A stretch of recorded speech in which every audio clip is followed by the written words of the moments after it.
Hello everyone, how are you? Hopefully all of you are happy, healthy and studying at your home. आशा करते हैं कि आप सब लोग मन लगा के पढ़ रहे होंगे और काफ़ी स्वस्थ होंगे और सही होंगे और लॉकडाउन के जो समय है इसका काफ़ी सदुपयोग कर रहे होंगे। तो हम अपनी जो प्रोसीजर है स्टडी का, जो अध्ययन का प्रोसीजर है उसको हम आगे बढ़ाते हैं और आगे बढ़ाते तो मेरे पास जो नेक्स्ट टॉपिक आ जाता है, it is potential energy of dipole in uniform electric field. अब तक हमने पढ़ा था अबाउट द डाइपोल, फील्ड निकाला डाइपोल का, फिर हमने बात की dipole in uniform and non uniform electric field. अब यहाँ पे हम पढ़ने वाले हैं potential energy of dipole in uniform electric field. कहने का मतलब क्या है कि अगर कोई डाइपोल फील्ड के अंदर रखा होता है तो उसके पास क्या रहती है, पोटेंशियल एनर्जी रहती है, और इसी को हम अब डिस्कस करेंगे। तो first thing is that one, पहली बात तो यही आ जाती है कि क्या आपके पास जब डाइपोल को रखा गया है फील्ड के अंदर तो उसके पास पोटेंशियल एनर्जी है। तो इसको कुछ ऐसे समझें, अगर आपके पास अर्थ की ही बात करें, कोई ऑब्जेक्ट अर्थ के सरफेस के ऊपर है या कोई सैटेलाइट अर्थ के सराउंडिंग में घूम रहा है, तो कहने का मतलब क्या है, क्या अर्थ के ऊपर ऑब्जेक्ट है उसके पास ग्रेविटेशनल पोटेंशियल एनर्जी है? यस। सैटेलाइट के पास क्या है, ग्रेविटेशनल पोटेंशियल एनर्जी है। सिमिलरली अगर आपने इलेक्ट्रिक फील्ड में किसी को रखा, किसी को भी रखा, किसी भी चार्ज बॉडी को रखा जाएगा, then it have the potential energy और you can say it is electrostatic potential energy. जैसे वहाँ पे हमारे पास अर्थ की वजह से, मास की वजह से ग्रेविटेशनल फील्ड होता है। अगर ग्रेविटेशनल फील्ड में अगर कोई मास की ऑब्जेक्ट रखी जाती है तो उसके पास क्या होती है, ग्रेविटेशनल पोटेंशियल एनर्जी होती है। ऐसे ही अगर अपने पास हो इलेक्ट्रिक फील्ड में कोई चार्ज ऑब्जेक्ट रखी जाती है तो उसके पास भी क्या रहती है, it have the electrostatic potential energy. यही हम यहाँ पे डिस्कस करने वाले हैं कि उसके पास पोटेंशियल एनर्जी होगी और वो कितनी होगी। तो पहली बात तो ये होगी कि कौन सी एनर्जी है भाई, तो ये वो एनर्जी है जो डाइपोल के पास है due to its position inside the electric field. उसको हम क्या बोल देते हैं, electrostatic potential energy of the dipole in the electric field. तो इसको डिफाइन कर लेते हैं। The energy possessed by dipole, dipole के पास एनर्जी है by dipole due to its position in, कहाँ पे भाई, electric field. Electric field is known as, क्या कहलाती है, पोटेंशियल एनर्जी ऑफ डाइपोल। ठीक है, ये अपने पास हो गई बात डेफिनेशन वाली कि भाई डेफिनेशन हम इसको ऐसे डिफाइन कर सकते हैं। जब भी कोई डाइपोल फील्ड में रखा होता है तो उसके पास क्या रहती है, उसके पास होती है अपनी पोटेंशियल एनर्जी। नाउ प्लीज अब हम बात करेंगे कि भाई पोटेंशियल एनर्जी है तो कितनी है। तो पहले एक बार डायग्राम ड्रा कर लेते हैं, क्या हो जाएगी। जैसे अपने पास मान लेते हैं ये कहीं पे फील्ड है ऐसे,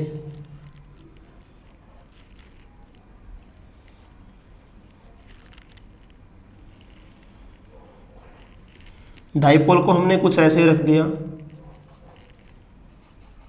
this is plus Q and this is minus Q. हमने डाइपोल को कुछ ऐसे रख दिया और जो डाइपोल मोमेंट की डायरेक्शन है वो बना रही है इसके साथ एंगल, इलेक्ट्रिक फील्ड के साथ है थीटा।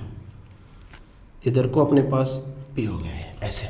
ओके प्लीज, अब ये इस ओरिएंटेशन में रखा हुआ है, मान लेते हैं लेट ए डाइपोल, कोई डाइपोल है having dipole moment P placed in uniform electric field कहाँ पे रखा हुआ है भाई?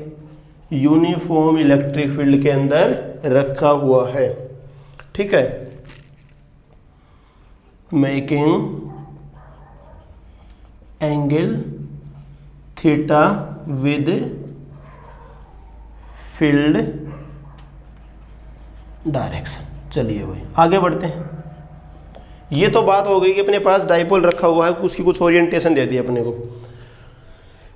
पहले हमने पढ़ा कि जब डाइपोल को यूनिफॉर्म इलेक्ट्रिक फील्ड में रखा जाता है किसी ओरिएंटेशन थीटा के ऊपर, तो उसके ऊपर लगता है क्या? टॉर्क लगता है।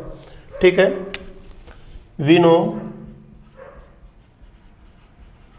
टॉर्क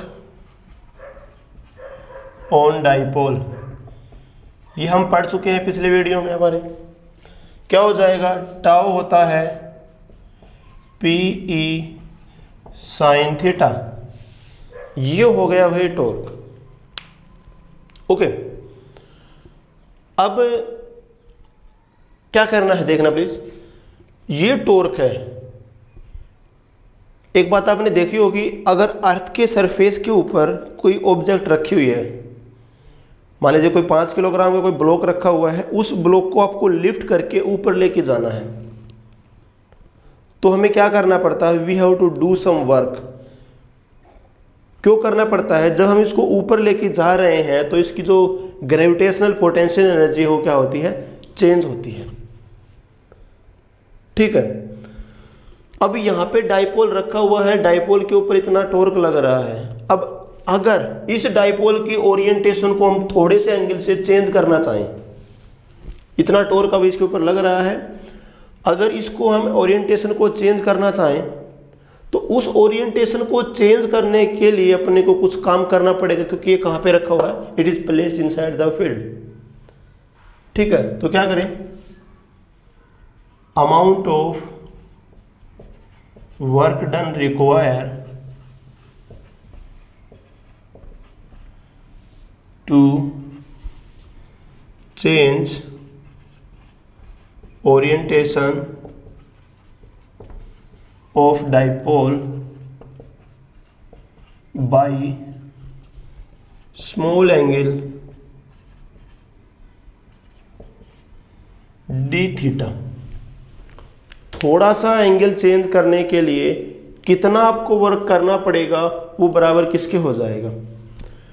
तो अपने पास जो डी डब्ल्यू आ जाएगा वो हो जाएगा टाउ इंटू में डी थीटा। रोटेशन के केस में हम पढ़ते हैं, अगर लीनियर मोशन होती है तो W बराबर होता है F इंटू में S, लेकिन जब लीनियर मोशन की बात करें तो F की जगह आ जाता है टॉर्क और S की जगह क्या आ जाता है? थीटा आ जाता है। ठीक है, अब अगर बोले कि भाई आपको इसकी ओरिएंटेशन को किसी इनिशियल एंगल θ1 पोजीशन पे रखा हुआ है, θ2 तक लेके जाना है, तो कितना काम करना पड़ेगा? Total work done in rotation from θ1 to θ2 angle. ठीक है, क्या हो जाएगा? इंटीग्रेशन कर देते हैं dw, अगर इसको हम लिखे तो क्या हो जाएगा? P e sine theta and d theta. Okay please, अब इसको निकालना अपने को है तो क्या करना पड़ेगा? इसको इंटीग्रेशन के अंदर लेके जाएंगे। इंटीग्रेशन की लिमिट क्या है अपने पास? थीटा जा रहा है θ1 से θ2 की तरफ, और p e sine theta and d theta. You can see from there p is constant, e is also constant. तो इंटीग्रेशन करेंगे साइन थीटा का, और साइन थीटा का इंटीग्रेशन हम पढ़ चुके हैं। साइन थीटा का इंटीग्रेशन होता है बहुत ही simple, it is comes out to be minus का कोस थीटा, और इसकी लिमिट है θ1 से θ2 के बीच में। तो W की जो वैल्यू आ जाएगी यहाँ से, ये आ जाएगी माइनस का PE, इस माइनस को हम बाहर लेके आ गए, अंदर क्या आ जाएगा? कोस θ2 अपर लिमिट माइनस में कोस θ1। चलिए भाई, ये हमारे पास इतना वर्क हमें करना पड़ेगा, इतना काम हमें करना पड़ेगा अगर हम डाइपोल की ओरिएंटेशन को चेंज करना चाहते हैं फ्रॉम इनिशियल पोजीशन θ1 टू θ2। अब आ जाते हैं दूसरे कंसेप्ट के ऊपर। अगला कंसेप्ट क्या कहता है, हमने पढ़ी है work energy theorem. Work energy theorem में क्या कहता है कि किसी भी फोर्स के द्वारा किया गया वर्क, कोई भी फोर्स है, यहाँ पे जो लगने वाला फोर्स है, यहाँ पे जो इलेक्ट्रोस्टैटिक फोर्स है, यहाँ पे डायपोल के ऊपर जो लग रहा है, और एक से work done is equal to होता है change in energy. Work energy theorem कहते हैं कि वो वर्क डन इक्वल टू होता है चेंज इन एनर्जी। जैसे कोई गाड़ी खड़ी है, आप उसके ऊपर धक्का मारेंगे, आप काम कर रहे हैं, ठीक है, you are doing some physical work, due to that physical work what is comes here, it's kinetic energy will increase, motion में आ जाएगी गाड़ी। दूसरा केस, हमने क्या किया, कोई नीचे को कोई ब्लॉक रखा हुआ था, उसको नीचे से ऊपर की तरफ लेके आए, हमने वर्क किया, क्या चेंज हुआ, शुरू में रेस्ट पे था, यहाँ पे लाके हमने रख दिया, क्या चेंज हो गई, इट्स पोटेंशियल एनर्जी चेंजेस। आपने जो काम किया है, work done is equal to होता है always equal to change in energy, whether it is kinetic energy और पोटेंशियल एनर्जी। यहाँ पे हमने क्या किया है, शुरू में θ1 पे रेस्ट पे था, बाद में θ1 2 पे भी लेके चले गए और रेस्ट पे ही पोजीशन है। मतलब यहाँ पे सोल जो चेंज आया है वो इलेक्ट्रोस्टैटिक पोटेंशियल एनर्जी में आया है, काइनेटिक एनर्जी में कोई भी चेंज नहीं आया है, क्योंकि आपका जो डायपोल था वो शुरू में भी रेस्ट पे था और बाद में भी क्या ठहरा हुआ है, रेस्ट पे है। Getting now please. तो क्या करें यहाँ से बताइए, अपने पास आगे आ जाएगा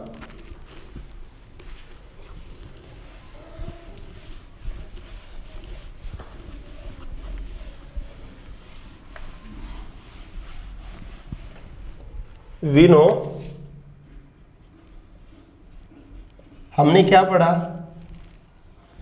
कि W बराबर होता है U2 माइनस में U1। U2 आपकी फाइनल एनर्जी है और U1 क्या है, आपकी इनिशियल एनर्जी है। U2 क्या कह सकते हैं, फाइनल पोटेंशियल एनर्जी,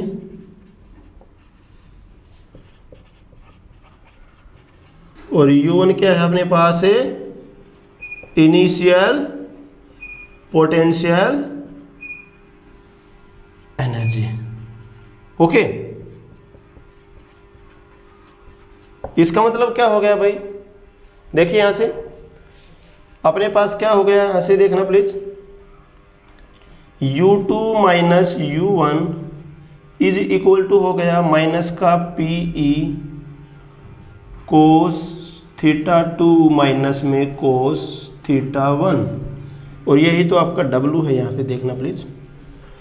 अब यहाँ पे किसी भी एंगल के ऊपर अगर मैं इसको लिखना चाहूँ थोड़ा सा और, तो यहाँ से अपने पास क्या आ रहा है please, minus PE cos θ2,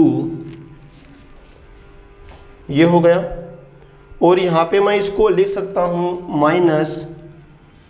minus PE कोस θ1, ये U2 है और ये क्या होगी, आपकी U1 हो गई। मतलब किसी भी ओरिएंटेशन के ऊपर अपने पास जो U हो जाएगी वो किस में आ रही है, minus PE cos theta, U2 हो जाएगी PE कोस θ2, U1 क्या हो जाएगी, माइनस PE कोस θ1 एट एंगल थीटा। जो पोटेंशियल एनर्जी आएगी, पोटेंशियल एनर्जी U बराबर हो जाएगी माइनस PE कोस थीटा। इसको समझें एक बार फिर से, U2 हो गया माइनस PE कोस θ2 और U1 हो गया माइनस PE कोस θ1, समझे। अगर एंगल θ2 की जगह थीटा रखें, कहने का मतलब क्या है, थीटा ओरिएंटेशन पे पोटेंशियल एनर्जी क्या आ जाएगी, it is minus PE cos theta. ठीक है, तो ये अपने पास आ गया क्या, पोटेंशियल एनर्जी का डेरिवेशन। अब इसी में कंटिन्यू करते हैं अपने यहाँ पे, ये अपने पास आ गया पोटेंशियल एनर्जी भाई। ठीक है, तो अपने पास U क्या आ गया भाई, पोटेंशियल एनर्जी आ गई है माइनस का PE कोस थीटा। चलिए भाई, अगर इसी चीज को हम वेक्टर फॉर्म में लिखना चाहें, इन वेक्टर फॉर्म,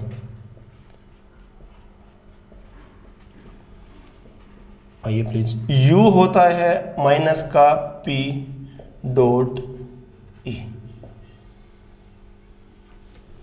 ये हो गई है इसकी वेक्टर फॉर्म। अब यहाँ पे इक्विलिब्रियम को बताना है। अगर यहीं पे इक्विलिब्रियम का कंसेप्ट डिस्कस करें कि इक्विलिब्रियम कब स्टेबल होगा, इक्विलिब्रियम कब अनस्टेबल होगा, तो आपका जब इक्विलिब्रियम स्टेबल होता है, when your equilibrium is stable, at that point आपकी जो पोटेंशियल एनर्जी होती है वो नेगेटिव होती है, और जब आपका अनस्टेबल होता है तो आपकी पोटेंशियल एनर्जी क्या रहती है, पॉजिटिव रहती है।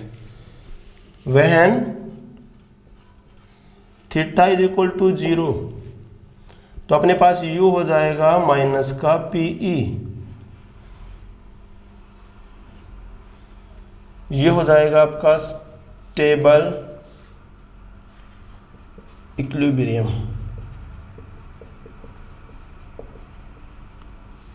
When theta is equal to 180 degree, u हो जाएगा कोस 180 होता है माइनस का 1, तो ये हो जाएगा PE, और ये हो जाएगा अनस्टेबल। तो ये क्वेश्चन पूछता है कि स्टेबल इक्विलिब्रियम जब होगा तो आपके पास डाइपोल की एनर्जी कितनी होगी, तो उसका आंसर आएगा माइनस का PE, और जब अनस्टेबल होगा तो आंसर क्या आएगा, इट इज प्लस PE। तो ये पे हमने डिस्कस किया है about the potential energy of the dipole when it is placed inside the electric field. In our next topic we are going to study about the electric field due to a ring, uniformly charged ring। Dipole की कहानी हमारी खत्म हो जाती है यहाँ पे। अब एक टॉपिक बचता है रिंग का, उसके बाद हम प्रोसीड करेंगे about the Gauss theorem, Gauss law. हम वहाँ पे गॉस थ्योरम को पढ़ेंगे, 2-3 दिन का टॉपिक है वहाँ पे। तो प्लीज़ पीछे का कुछ भी मत छोड़िए। This is the most beneficial thing for you, and this is all about. Thank you.